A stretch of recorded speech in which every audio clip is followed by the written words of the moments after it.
Hello, I'm Terry Drury, and I'm excited to say that Longbeard Madness 3 and 4 is a compilation of the best turkey hunts of all time. Watch, listen, and enjoy. We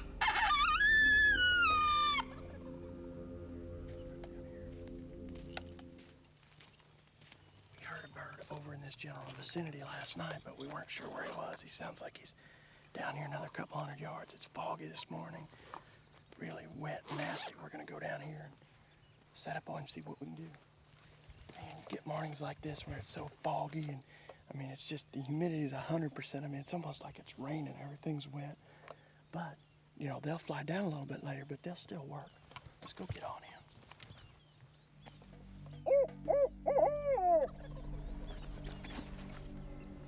Many hunters are apprehensive when it comes to early morning location, but not Mark Drury. He's always aggressive. One thing about it, if he comes in, I always like to have a decoy out.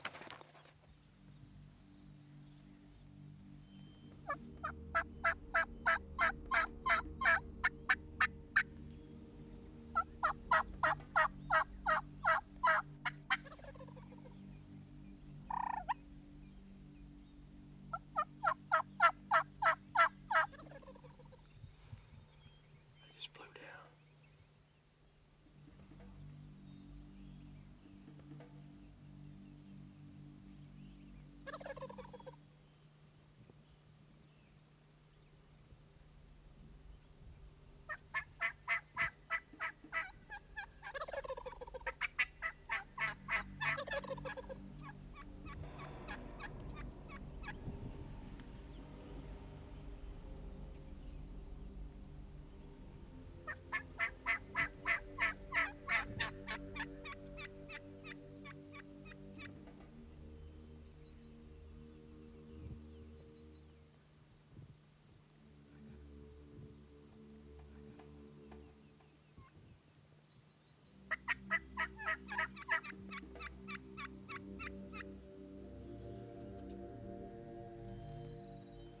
My scope's fogged.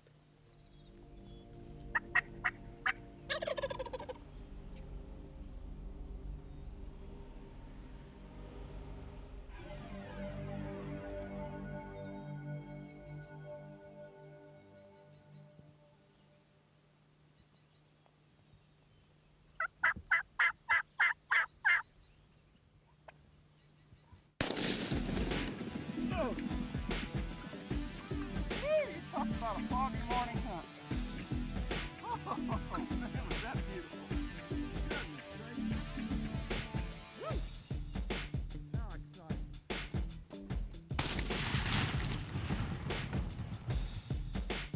He's all wet too. This fog is so heavy. Woohoo! Well, what a neat hunt we had this morning.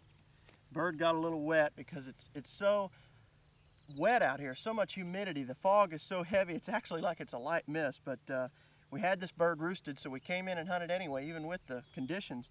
And we knew roughly where he was, but we didn't know exactly. So this morning, we came in, we knew it was foggy, we figured they'd fly down a little late, and they did. I howled at him a couple times, got him to gobble, got up here on this road, backed off of it 20 or 30 yards right above this creek, put the decoy out, and started calling to him, and immediately I heard hens yelping down with him. And that's key. I mean, oftentimes, whether you're down here in South Texas like I am with Doug Voorhees, or whether you're at home in your neck of the woods, Pennsylvania, New York, whatever, the roost time is generally the time that they're going to have hens, because many times they roost in the same general vicinity.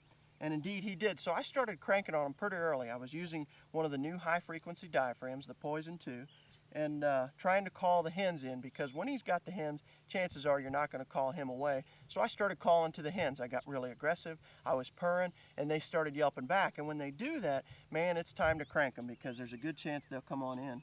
And they did. When they got up there, they saw the Featherflex hen. They eased up, started working their way down the road, and I mean, he came in for a perfect 30-yard shot, and it just ended up being a foggy morning I won't soon forget. Really, really a nice hunt down here with Doug, as always. Woo! Foggy morning gobbler.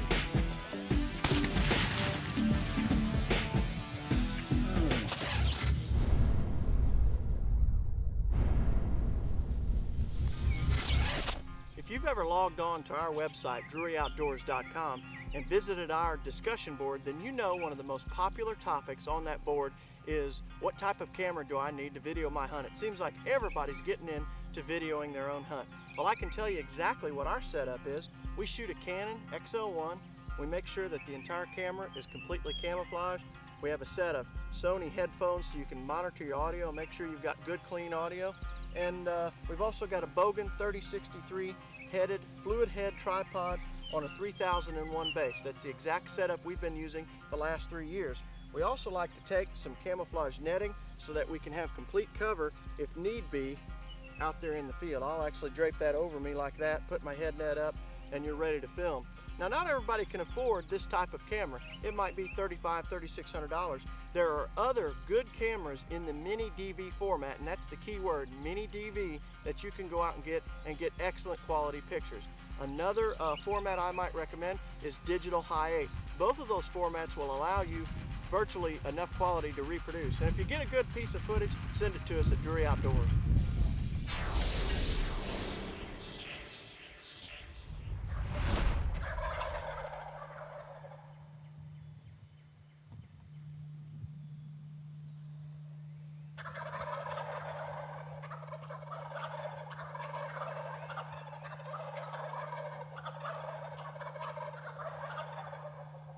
This is one of the most phenomenal eastern wild turkey gobbling mornings you will ever hear.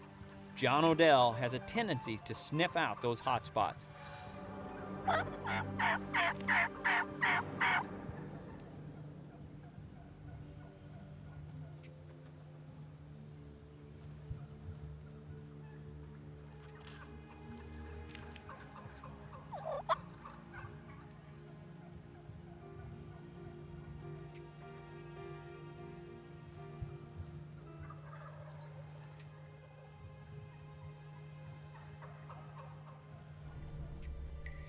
These turkeys flew down and got henned up, and they walked off. And rather than try to stay with these birds, it's real early in the year and there's no foliage, and it's a real open area that we're hunting, and it'd be really difficult to try to get set up on them, call them in. So rather than do that, I think what we're going to opt to do is go ahead and set up a ground blind where they were strutting this morning, and then just come back in the cover of darkness tomorrow morning, and hopefully we'll get some to come in off the roost. And I think that's a good way to hunt these birds, so we'll see if we have some luck, see if it works out. Never be afraid to pull out all the stops. Change tactics, adapt, and move in. Aggressive rather than passive can sometimes be the difference. Oh, come on, turkey. Just strut.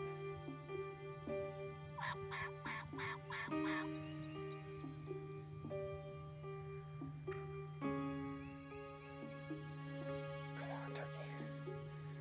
You will not come in. Just strut right there. Oh, he's gonna give me a heart attack.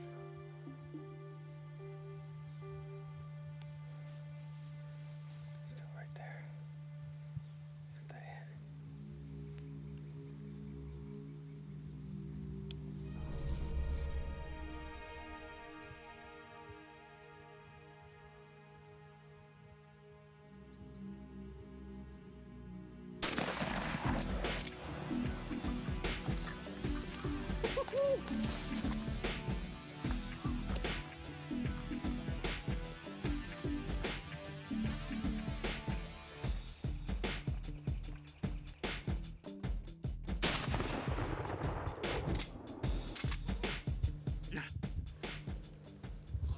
I didn't know if this was ever going to happen. This turkey is a monster. That explains why he wouldn't come in. Holy cow. What a brute. Wow, what an awesome hunt. This gobbler is a long-spurred old turkey. He gave us fits. We actually started hunting him yesterday, or at least this group of gobblers, and they were henned up, and they got down, they walked away from us. So we set up a ground blind yesterday morning in hopes that we could come in and set up right where they like to fly down and strut. And as luck would have it, they actually pitched over the top of us and landed behind us. And there were turkeys all around us. Finally, this gobbler, he was strutting back and forth for all the different hens as they'd worked their way through. And finally, Lady Luck came our way. A hen landed right behind us, and as he was strutting for her, it brought him that extra 10, 15 yards I needed to make a nice clean kill. And fortunately for me, I was able to harvest this gorgeous turkey. What an awesome hunt.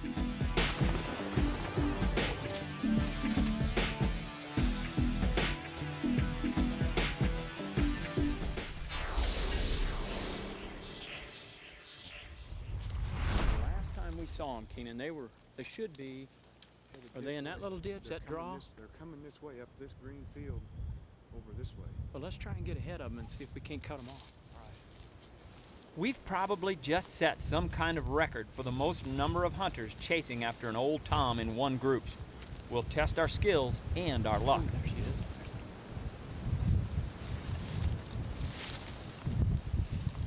Get up right there. Let's move up. One hand. Where's that hand?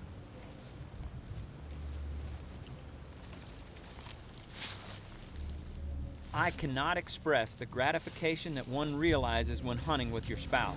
I am one of those lucky hunters that after years of persuasion, finally convinced my wife Willa to pursue a spring bird year after year. What a rush.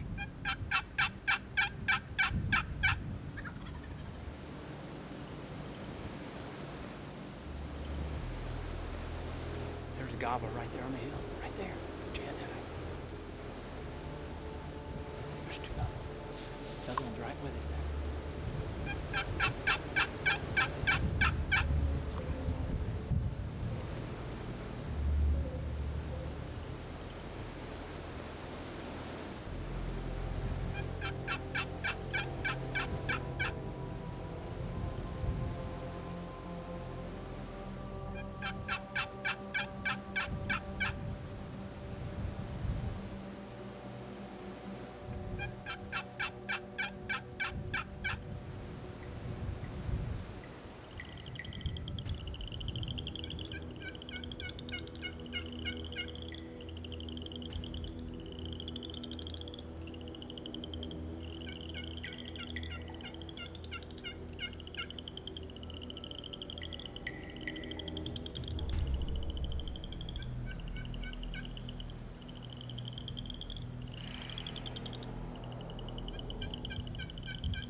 There he is, see?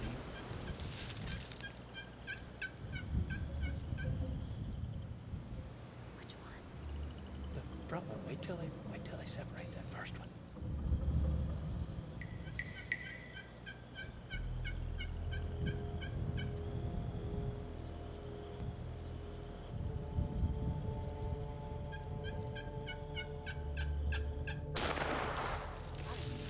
Good shot. Good shot. Woohoo! Good job.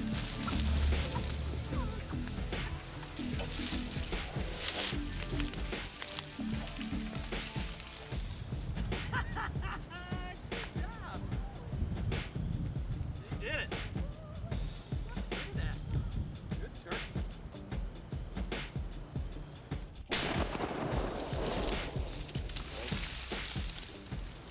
This has really been fun. Thank you so much. You're quite welcome, boy. I'll tell you what. Anytime, Willa. You know what? I think it's every husband's dream to be able to share a hunt with his wife. I know it is for me, and you guys probably feel the same way. I know Pat likes to turkey hunt. Absolutely. But I really enjoy getting out and in the springtime and doing this Iowa turkey hunt. I've always enjoyed it. even though this don't feel like spring, it's 35, 40 degrees this morning, wind blowing 40 miles an hour. Yeah. Thanks to Keenan for spotting those birds. What a pretty sight those gobblers were coming off that hill, but had he not spotted that hen, we might have bumped right into him. Yeah. Yeah, I thought our only chance was to get ahead of them, and I feel like we were kind of coming in on the tail end of them. They'd almost went past us, and Keenan spotted the hen, so that put us on alert, and then we spotted the gobblers. So. Well, you know, we talk a lot about friction calls in that high wind, but we've proven it time and time again. You were running cherry bomb, and it just seemed to cut through the wind, and those birds, you couldn't have asked for them to work any prettier down there. They did. They come as straight, even with the wind. I don't know how they coursed that sound, but they come just as straight as they could. And, you know, the box call cut the wind better, and it was Thanks a great. to your good calling. Thanks, Tad. I Well, you've appreciate made a great it. shot on him. Oh, yes. Isn't this quite a bit different than sitting behind a desk and answering the phone It and is. listening to all those sales reps complain and all that jazz? Well, when the customers call in now, I can relate better to what, you know, they're all excited about, turkey season and getting out in the woods, and I can actually identify with it now, and I really do enjoy it and can see why they love it too. Now you know why we enjoy it so I much. know. That's why we're gone so much. That's right. Well, let's go get Tad on one. What do you All say? right, Keenan, let's go. thank you For very that. much, Yeah, buddy. let's go do it again. Thanks again, guys.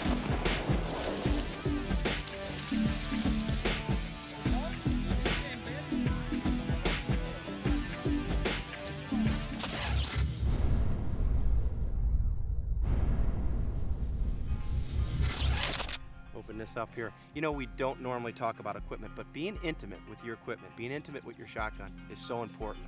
And these Remington 1187s has bailed me out of so much trouble because I take a lot of people, I hunt riders, video people, and they're not used to the gun, so I just hand them a gun. The gun I hand them, this Remington 1187 with the burr scope combination, Mad Max choke, you can't beat it. And it shoots a pattern. It's so pretty, even out to 40 yards. It's so pretty, a turkey can't escape it. It's something that we really rely on here.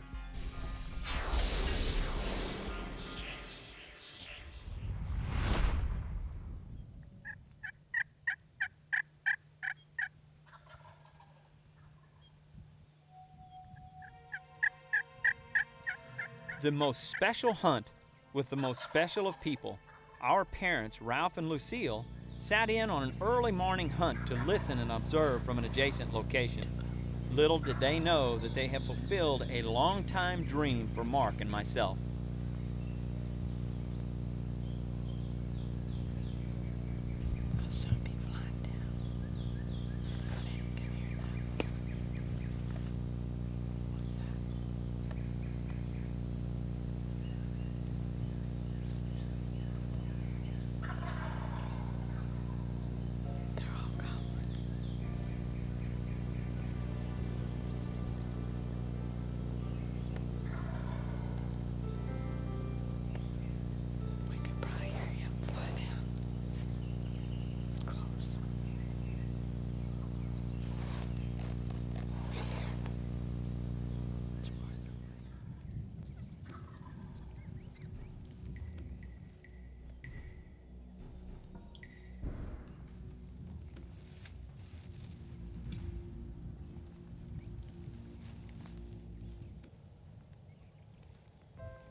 Oh my gosh, I wonder who that was, Terry. How's Terry? Hear him talk. You guys. Talk about a classic hunt. Classic hunt. Man, oh man. Oh, what a bird. He's a pig. Y'all want to go see the turkey? Yeah, we can walk down there. We'll congratulate Terry.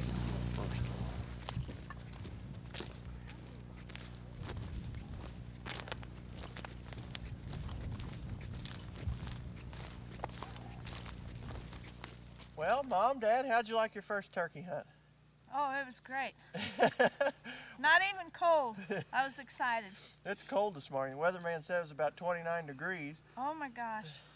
Wind blowing, and we roosted these birds last night, and Terry and Tad came in and set up and filmed, and I took Mom and Dad up on the hill in a little blind just to listen to the show. And what happened? What unfolded, Terry? It was a classic hunt. I mean, you rarely get a chance to get that tight on the turkeys, but you and Tad did your homework last night, came in, built a little blind. You said it was about 9 o'clock before you got back. And we slipped in here in the cover of darkness and got in real tight. We were within 35 yards of this bird. Could hear him spitting and drumming on the limb there. It was over and over, repetitive. And they saw the decoys out in the field and pitched out early, and they were within gun range the whole time that we were in here. So it was a classic hunt, and I was just elated that Mom and Dad were along and got to share it with us and see what we do. And this is the first time since we've been hunting that they've ever got to share something like this with us. We've talked about it for how long? Oh, 11, 12 years, I guess. Finally made it. But it was a wonderful morning because they was just gobbling north of us, south of us, east and west. They was gobbling all around us. It was just a great morning, and just loved to listen to one and then the other. It was a great I guess, thrill for really the first time that I'd ever sit out in the woods to listen to them like that. And it was just a great, wonderful morning. Being with the two boys is just something different. Well, we appreciate you guys coming out. As cold as it was, like I said, we've been threatening to do it, and we finally got you out. So. Well, we wouldn't have given nothing to miss it. Miss it. We would have. It's been a pretty good trip. trip. Yeah, we're going no matter how cold. What time did you wake up this morning? First time I woke up was 12, then at 2. So then we finally got up and said, "Oh, let's get dressed." We're ready to go. Like a kid at Christmas, yeah, wasn't it? That's right. Well, I listened to that old hard wind last night. All I could think of was dummy, dummy, dummy. It was windy yesterday too, but we lucked out. Willa killed one yesterday, and we killed one this morning. So the interesting thing was I was trying to film their reaction up in the blind as the birds were gobbling, and I was rolling when you shot. Oh, boy, were you? It was dark, and then we came down, and you said right when the birds went behind the tree is when you got the shot off, which it doesn't matter. I mean, the important thing was that Mom and Dad were here to experience it. I mean, and Terry got the bird. That was the most important. That's the main part. Yeah, we got the bird. Congratulations. Yeah, it's going to be part of your lunch. And it is a big bird. Yeah, absolutely it's a nice big turkey, but that's going to be lunch. I think that's going to be good. Let's go eat him. I think tonight we'll have very good turkey.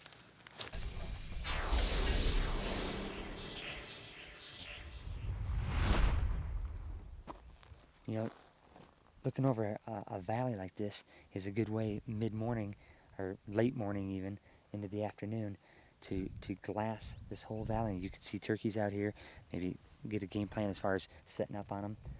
And also, you know, Texas maybe doesn't get a fair reputation on how beautiful and how scenic it is. And you can tell from this viewpoint that it's pretty scenic. This is beautiful up here, overlooking this whole valley.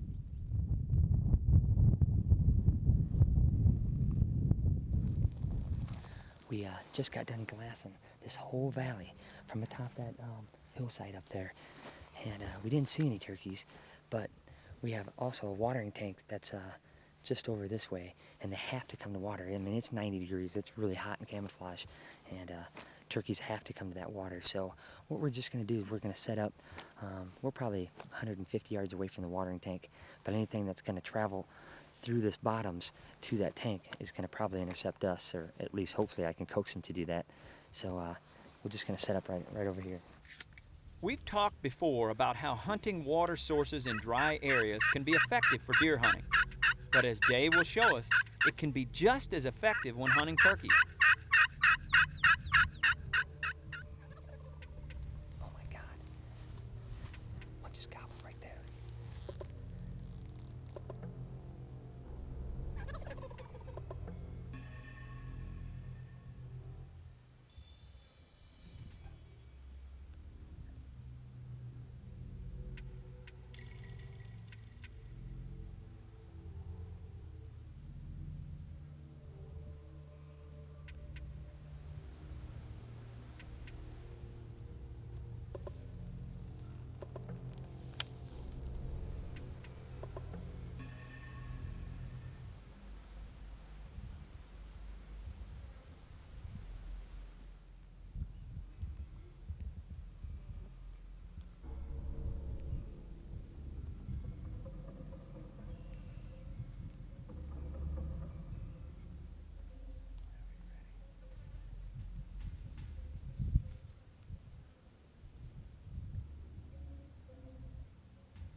What an incredible hunt.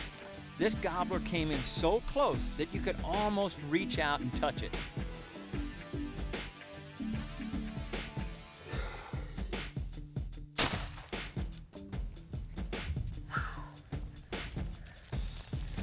This Rio hunt's awesome. We have had just a fantastic day today. The weather broke. It was kind of foggy this morning. The weather broke. We killed several turkeys this morning. It's opening day still. It's 3:30 in the afternoon, and this one comes in. I mean, it's just, when they're working, they're just a fun turkey to hunt, and they're beautiful. And these were putting on a show for us today, so it was awesome. Awesome hunt.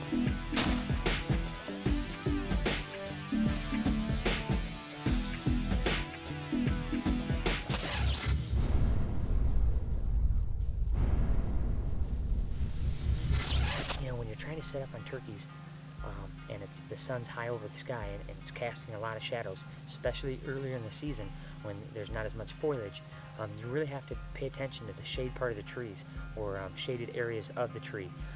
Get set up in those. What you're doing is you're helping your camouflage out a lot, and you're going to conceal yourself more when you're making those subtle movements that it takes to harvest a turkey that comes in close enough. And I think if you do that, you'll harvest more of those turkeys that come in close that normally you didn't quite get a shot off because they probably spotted you on the sunny side of a tree. So set up in the shade. It definitely helps. Definitely works.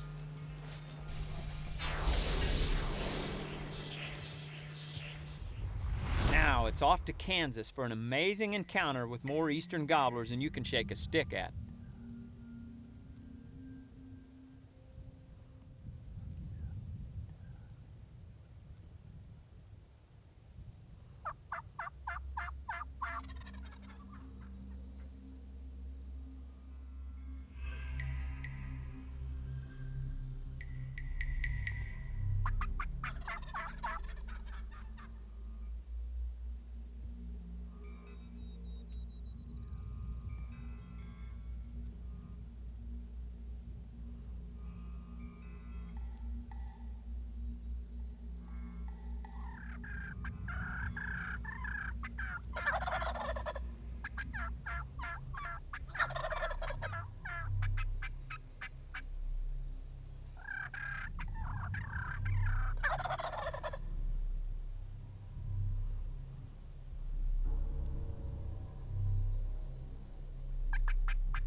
I haven't had that much action in a long time.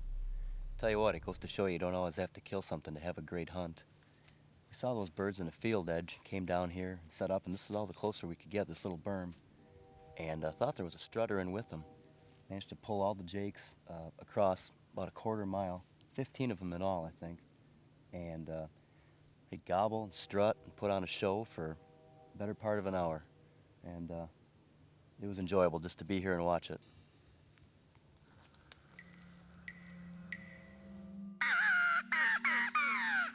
An encounter with all those jakes would surely be difficult to top. So let's see how Brian fares the next morning. I think it sounds like we've got a bunch of turkeys roosted over here. Can't tell how many, but it sounds like at least a couple longbeards. And there's at least one with some hens behind us here, but these birds seem a lot hotter. So I think what we might try to do is just ease over here toward the creek bottom and stay back enough that we don't spook them and just kind of sit down and see what happens. The way the land breaks and the way the creek is, I think they might just ease on up through here, go into a field. And if it works out, we might have a decent chance of calling them in.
You got to see the hooks on this bird.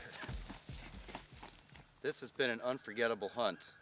From yesterday, calling in those 15 jakes a quarter mile across the field, to this morning, came in and thought we heard a turkey from the vehicle, and sure enough, turned out that there was several of them roosted by the river. Slipped in, blew a crow call, set up about as close as we figured we could, and it just worked out perfectly, and managed to call one in for a look and killed him. Just a classic example of not knowing exactly where a turkey is, but slipping in, and everything worked out, which doesn't happen very often. And I'll tell you what, this is a fantastic turkey. He's probably got a 9-10 inch beard, but the spurs on this turkey are good 1 3/8 and razor sharp hook. He's just a gorgeous, gorgeous Kansas turkey, and I couldn't be happier with him.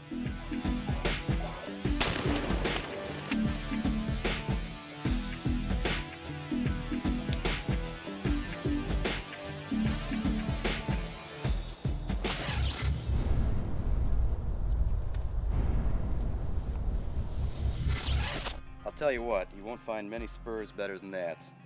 Those are some of my best ever. Just an absolutely dandy Kansas bird, and I'm really, really pleased with him. It's mornings like this that really make you truly realize how lucky you are, how lucky I am to have the position I do, and be able to work in the hunting industry with Turkey and Turkey Hunting Magazine.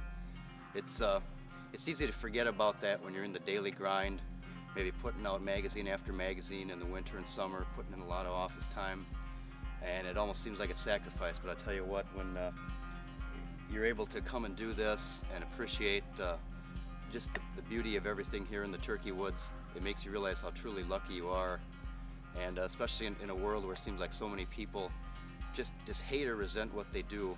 I just realized I've been truly blessed to be able to do this for a living and to call it work.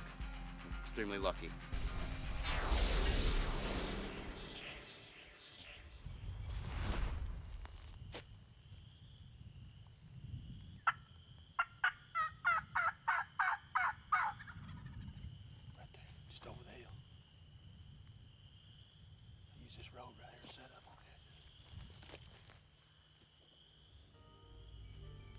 Whenever world champion caller and good friend Don Ship sets up to call, it's never a question of will a gobbler come in.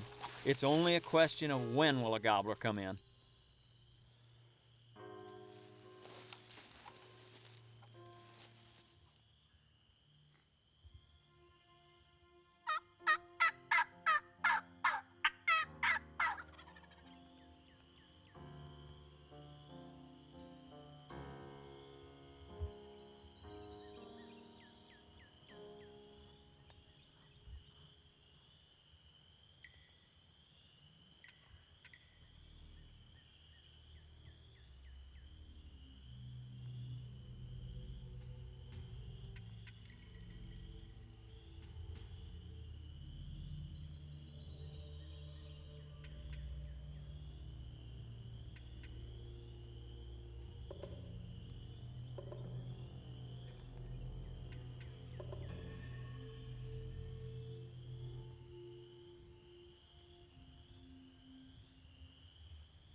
I tell you, you can't beat that for a hunt.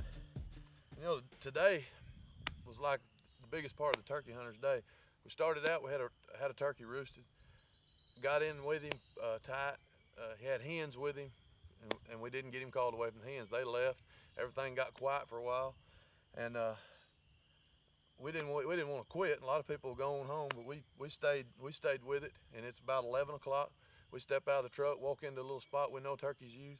First time we called, turkey gobble. Well, we found a hot turkey, and it didn't take but about 10 minutes. You know, sometimes it happens that way, and you're fortunate when it does. Just like this one right here, he was beautiful coming up the road, and it was just a hunt. You'll have one or two like that a year, and today was my day, and that was sweet. There's not a prettier hunt than one in the middle of the day in the sun, strutting up a green road like that. It was just beautiful.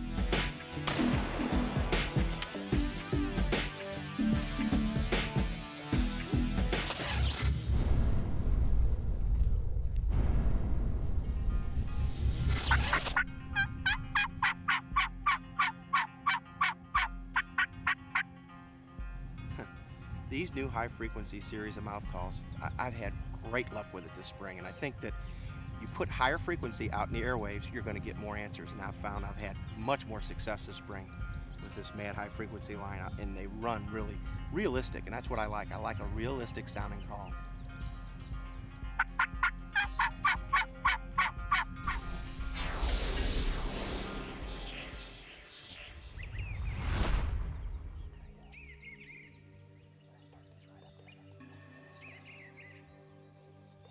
While waiting for an eastern longbeard on a beautiful Missouri morning, a young man hunting with his uncle is looking to harvest his first turkey.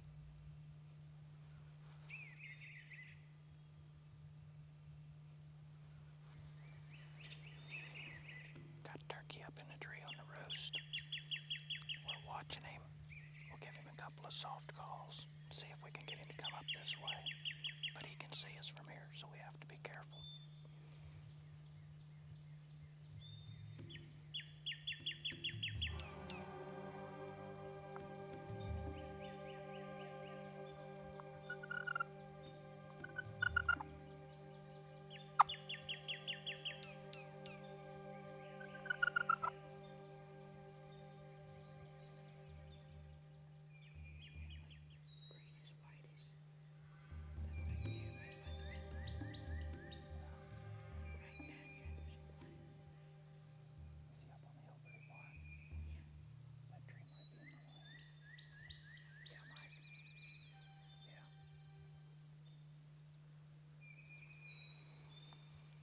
The bird on the ground. He's about 100 yards out. Once again, he can still see us from here. We're watching him.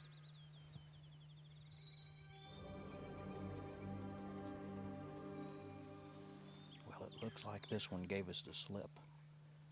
He came down off the tree, got on the ground, and walked straight away from us. We saw him fan out one time.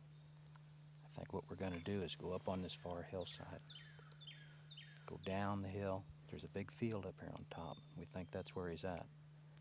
And the birds, we know, are going down the ridge in the morning.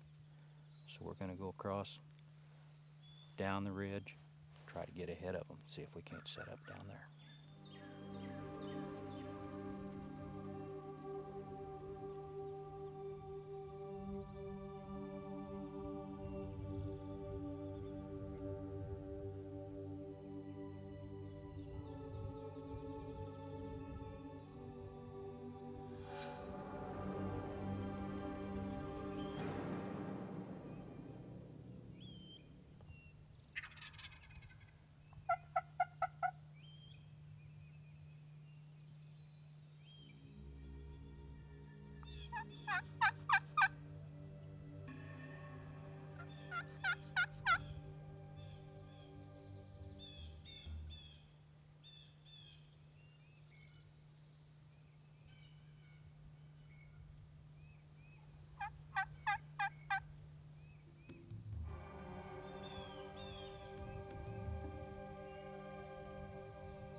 What a magnificent bird to harvest for your first ever turkey hunt.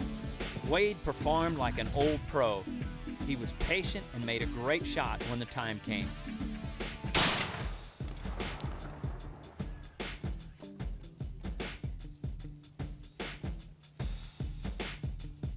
Well, here we are on the first day of Missouri's special youth turkey hunt.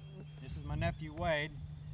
As you can see, he was fortunate enough to kill a big old longbeard on his first turkey hunt. Missouri started this special hunt just this year. It's to give the youths age 15 and under a chance to hunt. And we came into this farm this morning down below here. We heard 3 birds gobbling. We tried to get up above them to get set up, and what happened? Well, we came up on a different gobbler, and he was up in the roost, and he stayed there for about 10 minutes, and then when he flew down, he flew away from us, and he never did gobble. So we just backed up and heard this bird. After we heard this bird behind us, why, we came back up here, and he was gobbling back up on the ridge here behind us. We got decoys put out, got all set up, called a couple of times, and he just ignored us. After he walked down where he could see the decoys and we called, he started to show some interest, and he came up through the woods down here. Had a little bit of trouble getting on him, didn't you? He didn't want to hold still for you. Well, after he started coming up here, I had one clear shot, but when he tried stopping him, he wouldn't stop. Then he came up, and I had to wait for him to take another 10 steps because it was all brushy, and whenever he came into a clearing, he just stopped, and I shot, and he dropped. So, well, congratulations, Wade. That's a real good bird for your first one. There's lots of guys hunt a long time and don't kill a 20-pound Missouri bird.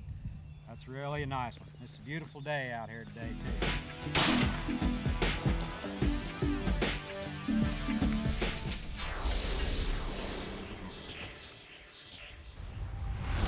Well, it's back to Iowa for another chance at one more of its eastern gobblers.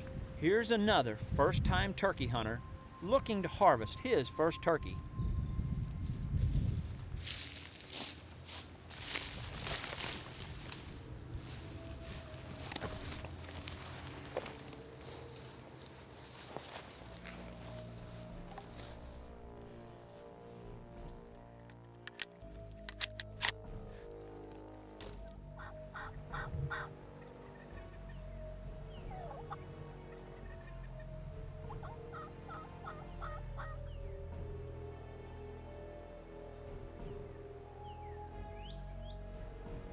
Once again, a magnificent bird becomes the target of a young man's first turkey hunt.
When these 2 gobblers started working in, they were about 40, 45 yards out, and we really couldn't tell how big he was, because we didn't have a good view on him because we're sat down kind of in a low spot from up here.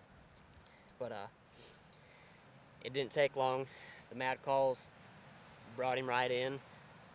Feather flex decoys just set him up perfect, and he got up here, and we could tell that he was a good bird. And the cameraman said take him, and the Remington 870 special purpose and the Mad Max choke tube and the Winchester ammunition, just a combination of everything made this hunt come true. Just made this something I'm never gonna forget. This is truly awesome.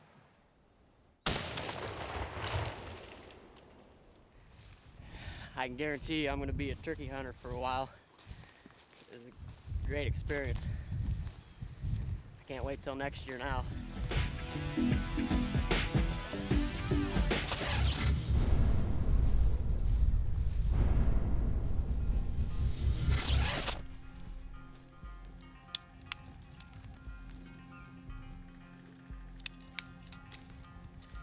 You know, with all the gear turkey hunters use, this might be the most important piece.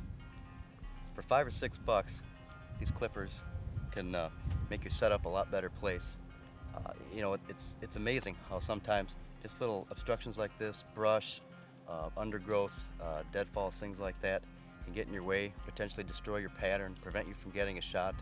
A lot of times when I sit down, if I have time before I work a turkey, you just want to make sure that everything's out of your way. You can swing freely to either side with your gun. You're not going to be making noise. You have to shift around the tree, and there's nothing in front of the barrel that you might not have seen before to wreck your pattern. So I always make sure I carry a pair in my vest, and they're 9 times out of 10 invaluable.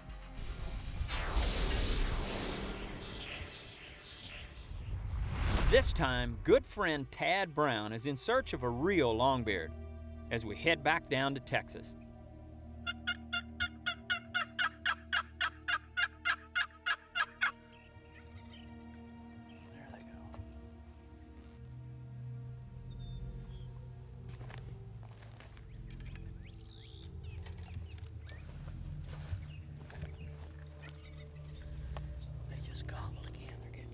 Quick setup, and Tad is ready to call in a gobbler with a cherry bomb box call.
This is a late afternoon hunt and it is hot and dry.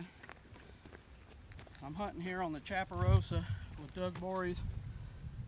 And Doug said to come down here, there's a pond here and a watering tank up above. He said, walk, and there's a creek back this way. And he said, get close to that water and spend the afternoon, take your time and you'll find a bird. And I've been walking and calling this real easy, working it slow. And it sounded like 2 or 3 answered, and there was at least 4, I think, come up the road, but before I could get my decoy out and get set up, they gobbled again and it moved closer, and it happened pretty quick. They come pretty hard, and it didn't take a great deal of calling. I was working them with the cherry bomb and just really enjoying it, working them slow, and they were coming steady and gobbling good, and then all of a sudden they gobbled right here close, so I switched to my mouth call, the hyper hen, and worked them on in and had a great hunt. Great hunt. Fast hunt.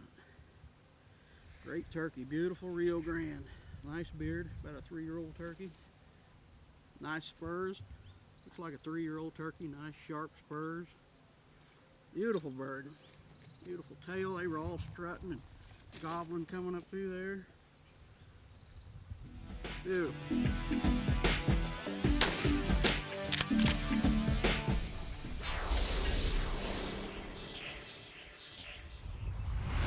Now we're going to catch up with Randy Helmkamp, who takes us to Illinois for yet another memorable hunt.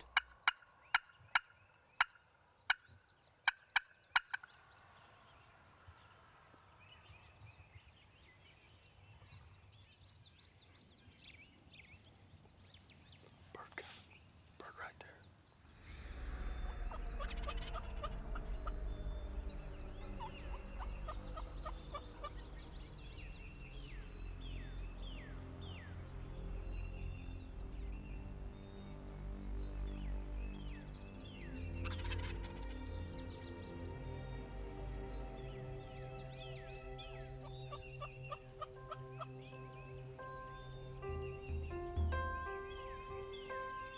Strutting up to a hen, this gobbler's courtship is about to be interrupted.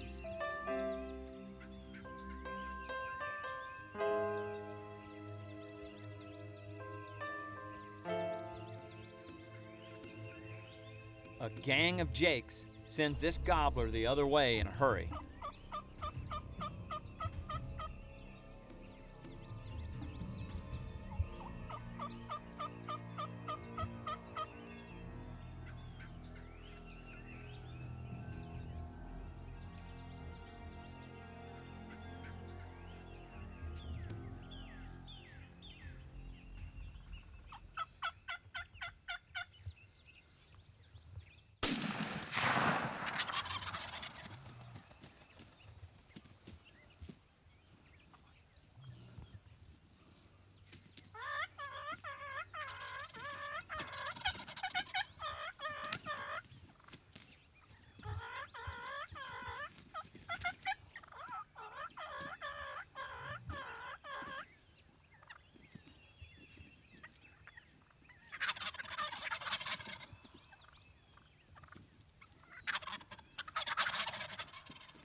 Get out of here, bird.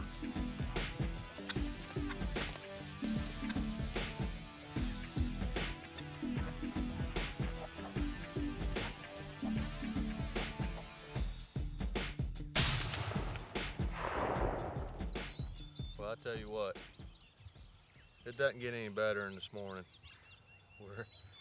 We got a beautiful day, bluebird day, and it's probably about, I don't know, 65 degrees, and wind's calm finally. We've been fighting this wind all season long, and we got us a good bird. We had hen fly down the field. She walked over into the decoy. She was there probably 20 minutes. And then the gobbler was up on the hill, and he worked his way down to the edge of the timber and was just gobbling his head off. They probably sat out there 5 minutes, and all of a sudden, here come the jakes, and that was it. Boy, that old gobbler took off running. He ran all the way down the field, and I thought our morning was over. I thought we was going to have a long day.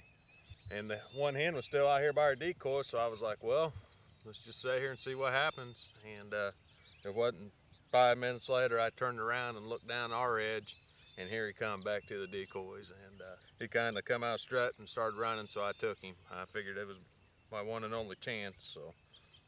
He's a beautiful bird. He's got nice hooks on him. The competitive and aggressive nature of these birds was on full display this morning.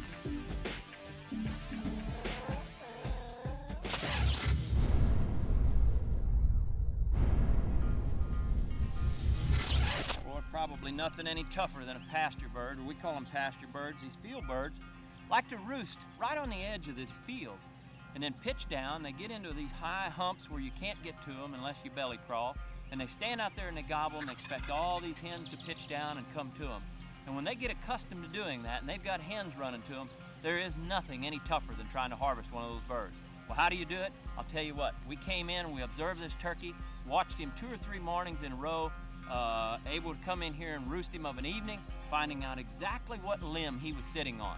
Once he hit the ground, why, we knew which direction he was going to try and head to. So what'd we do? Why, we conversely came in here, set up a little blind, and got within 35, 40 yards of him and was able to take the turkey. But it was because of some observation and being able to study that bird 3 or 4 mornings in a row and then making your move and coming in and being effective. So take it from me, it's not easy to kill one, but when you do, it's a really, really nice feeling.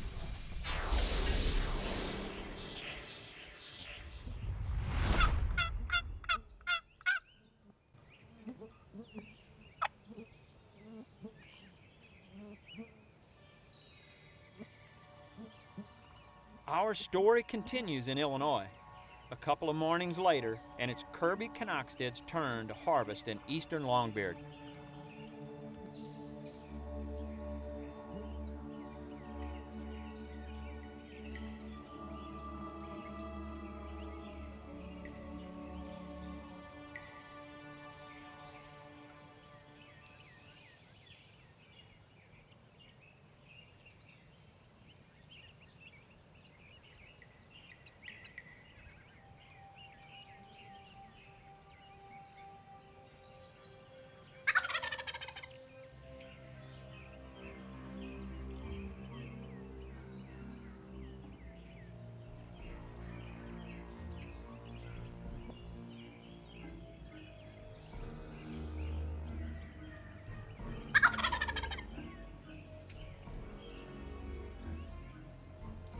Unfortunately, Kirby was unable to get a shot, but like any good hunter, he's going to be patient and wait for that gobbler to come back.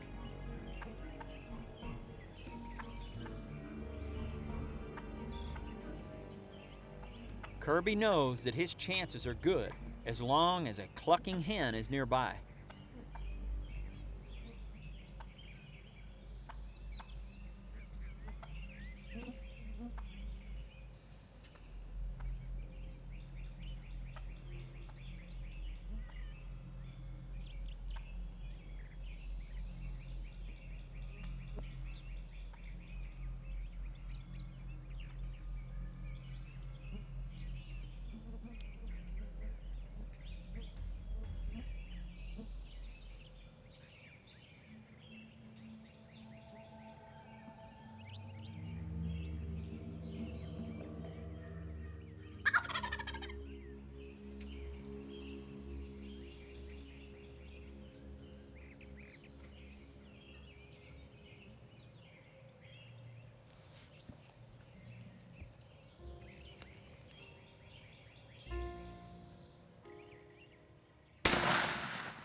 That was a great hunt there.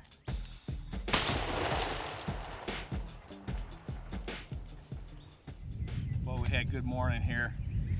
It's about 8 o'clock, and little while ago we had this Tom come out, and boy, he's a nice bird too.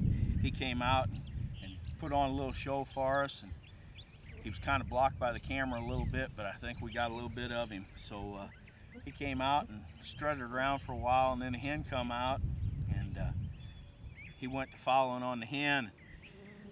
He came out here and he went in a strut again, turned around and gave me a chance to swing my gun on him, and I put the old 870 on him and shooting this mad choke tube with number 5 Winchesters. And boy, they really put a number on him. He was close, but even out there longer yardages, boy, it sure puts a whack on him.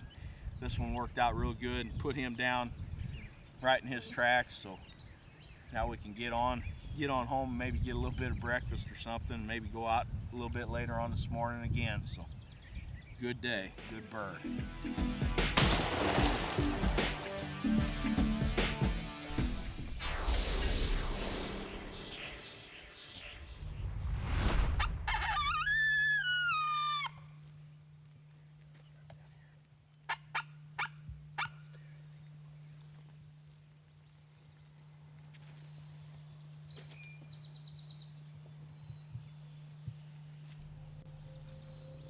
It's a gorgeous morning in the land of 10,000 lakes as we pay a visit to Dan Wachorik.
Just what Dan was hoping for. This beautiful eastern longbeard starts down the road.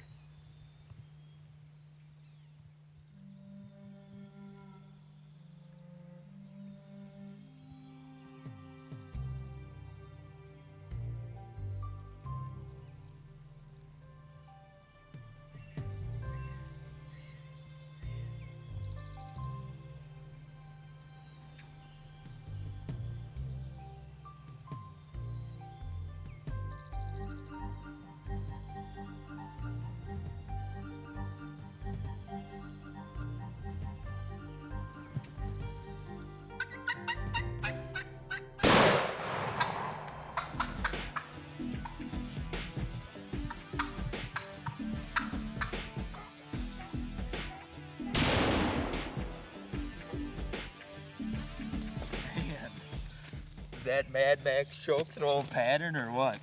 That bird didn't even flop. Boy, today was one of them textbook hunts that it don't happen to me too often, but we had no luck roosting these birds.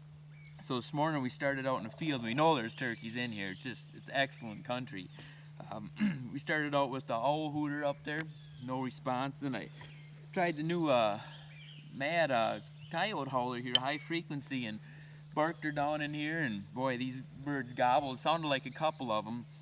So we slipped in here real tight, you know, hoping they didn't have hens, and we ended up getting right on these birds here. We were probably within 60 yards of them, and then this gobbler was up here, and they kind of came together, came around the corner, and we seen the feather flex decoys on, and they came right in, and for luck they separated enough there right when they got here close, and I was able to get a clean shot on this one, and man, what a shot it was. How can you top a hunt like that?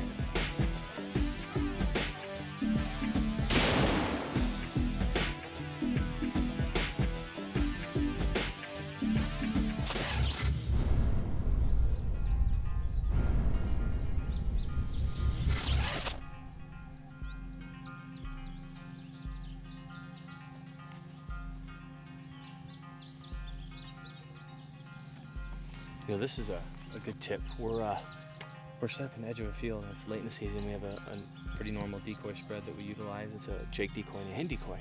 And I'm a right-handed shooter, so what I've done is I've set up with my left shoulder facing the decoy. And what we found is that 90% of the time, that dominant gobbler is going to go right to that Jake decoy. So when I'm set up like this, it takes very minimal movement for me to get in line and make a clean harvest. And that's something to think about. Be cognizant of that when you set up your decoy spread. If you're a right-handed shooter, set up with your left shoulder facing the Jake decoy. And if it's the opposite, if you're a left-hander, make sure your right shoulder is facing that decoy spread. I think it'll help you to minimize your movements and help you to be more successful when the moment of truth comes and you need to go ahead and harvest that bird. So remember that, and I think it'll help you to be more successful this spring.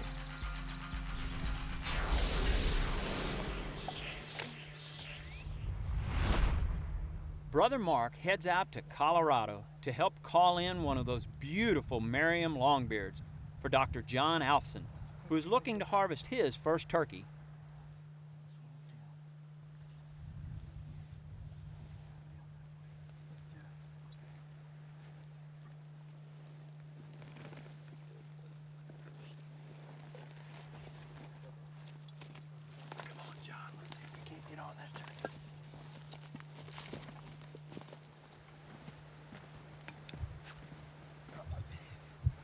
Now, when we were up on top, he was going around that curve right there.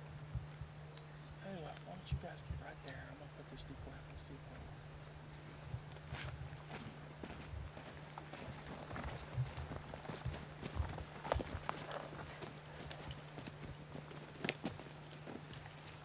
Okay, when we were up there, he was clear around this canyon, so let's give him some time to work his way in, because they've been working good. I'm gonna drop back here and call him.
Guys, how about that for a hunt? Be careful coming off there. Move there, everybody. Good job, Greg. How about it, John? How's your first turkey, buddy? Congratulations. Once again, we've been fortunate enough to capture a first-time turkey hunt on film, and it was truly awesome.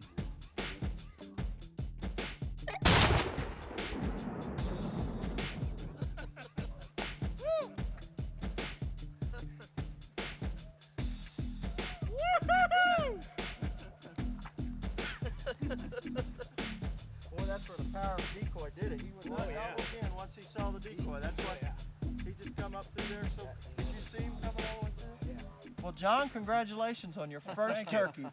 That's quite nice. Did you think when you were sitting at the St. Louis Valley chapter Super Fun banquet, and they were drawing this hunt for here at Trophy Mountain Outfitters, did you ever imagine that you were going to win this free hunt? I thought I had less than the ghost of a chance.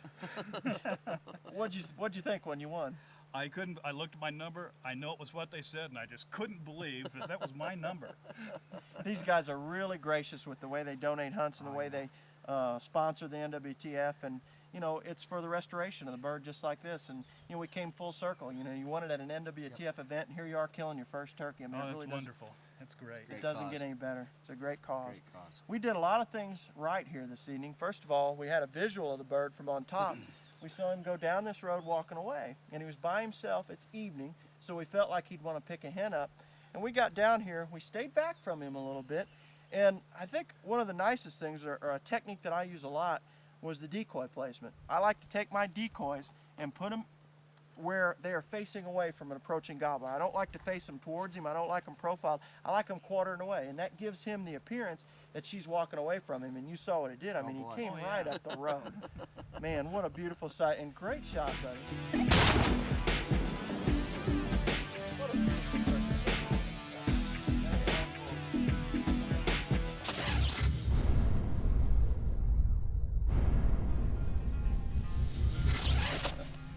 Well,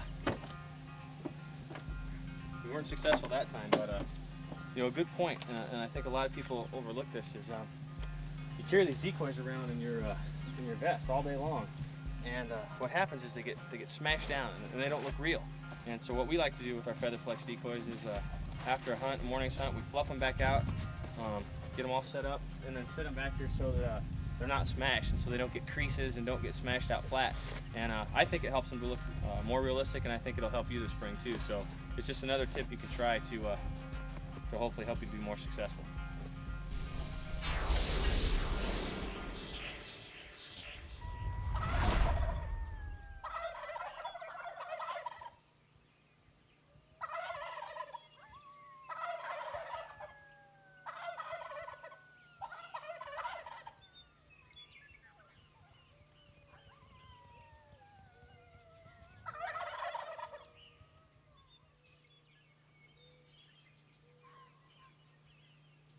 Another amazing morning in Colorado is the setting for our final story, as two sons gratefully take their father on a very memorable hunt.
Shot, Dick. Yeah, thank you. That was a good shot. Thank you.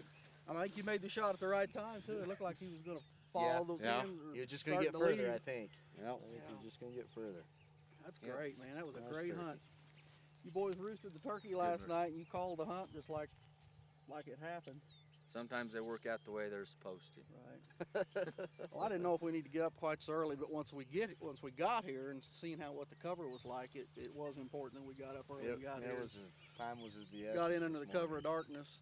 We just stayed in a straight line, trying to simulate deer, I guess, or antelope coming through here, and got behind the tree. That's great.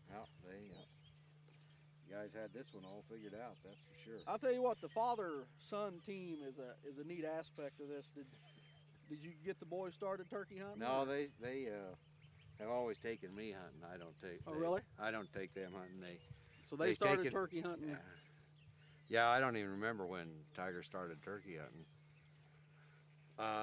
Started bear hunting, deer hunting, elk hunting, antelope hunting. They always took me. I kind of had to take them for a while because I could drive and they couldn't. I'll be honest. So they started early, didn't they? Yeah, I think they started going with their granddad when they were a little less than 2. So did your boy's granddad, he hunted turkeys and everything? No, he didn't start hunting turkeys until he was 85 or 86. Right. But we love hunting with our dad. We love taking our dad out. They do a good job. They always take care of me, I'll say that. I'm sure they owe old dad a few good times, don't they? Well, they've shown me some good ones. Well, that's great. That was a great hunt. The decoys did their job. We started calling to them once they hit the field. They seen the decoys, and great hunt. Started this Good hunt. Good way to end it all. You're not kidding, guys. That was great. Congratulations again, Dick. Congratulations, Dad. Thank you, guys. Turkey hunting, about 5 years ago now, they got some turkeys. Hunting's my life. I'm a taxidermist by trade, so I am around it all the time.